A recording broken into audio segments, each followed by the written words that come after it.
We are your home theater and AV questions answered. This is AVRant. Want your home theater or AV question answered by Tom and Rob? Send it to question@avrant.com. Welcome to AVRant. I'm Tom Andry, and I'm here with Rob H. Tim on Facebook. Wanted to expand his home network, so he bought a power line adapter, which is something that sends internet through your power lines in your home. I've used these before. As soon as he plugged it in, his Infinity Tower speakers that include self-powered woofers started humming. First, should be worried that the humming might damage the speakers. Second, how can you get rid of the hum? Would a power conditioner do the trick? Well, it's a loop. What do they call it? The Ground loop? I mean, either that or he's hearing the whatever this thing is. He's hearing the intentional noise, which is the signal that is now being sent through those power lines. A power conditioner like an APC, it should take that out, right? I mean, well, it'll knock it down some, but that signal is intentionally pretty darn strong. Yeah, this is a not uncommon problem. People have YouTube videos showing their radios making crazy buzzing, humming sounds, their computer speakers making buzzing, humming sounds, their home theater systems making humming, buzzing sounds. It can be a problem. Seemingly, some of these power line adapters are better than others, but that seems pretty hit and miss. It doesn't have to do with the grounding, because this is intentional noise being added to your power line, and that's the only way it could work. Yeah. There is a very valid test to see if there is a power conditioner or a power filter that will work, which is you plug the receiving end of this power line adapter into that power conditioner or a power filter, and if it no longer works, then it means the power conditioner is filtering out the signal that's being sent down the power line. So you can test it out that way to see. But if any single thing within your system is plugged in to a wall,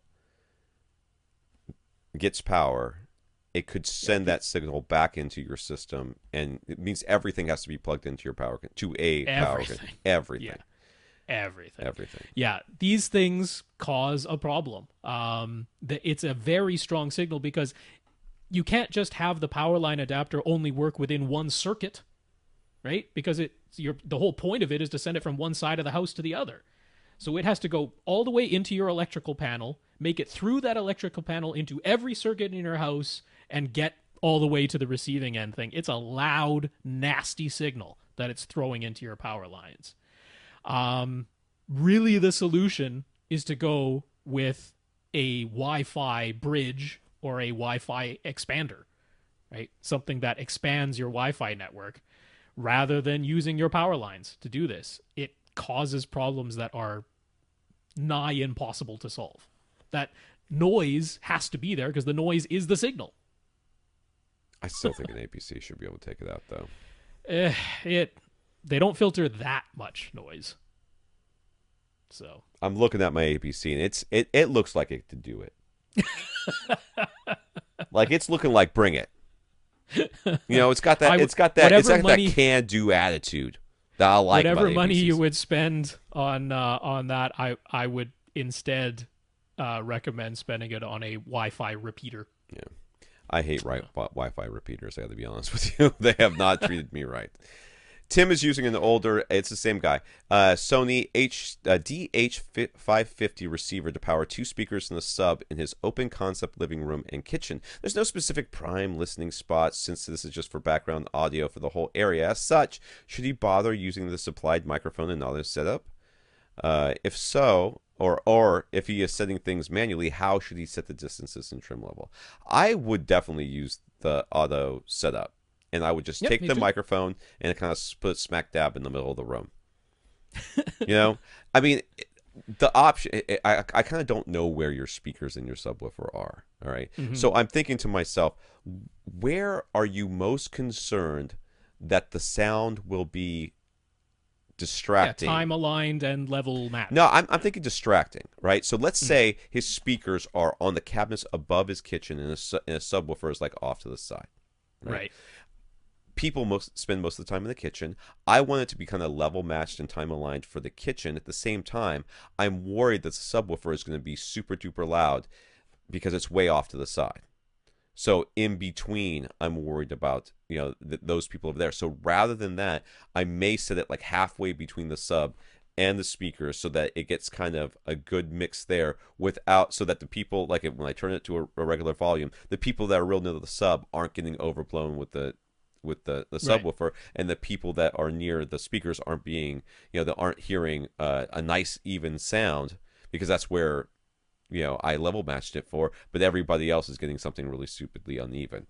I that's the thing I would be concerned about.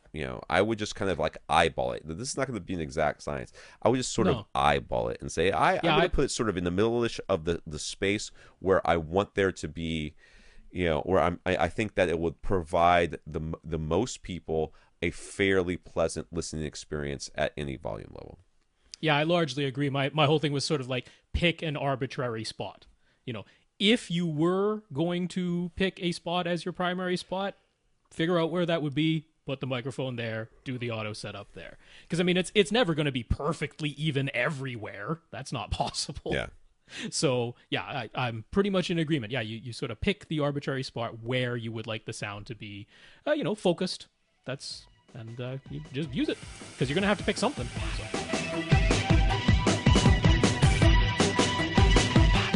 Want your question answered? Send it to question@avrant.com.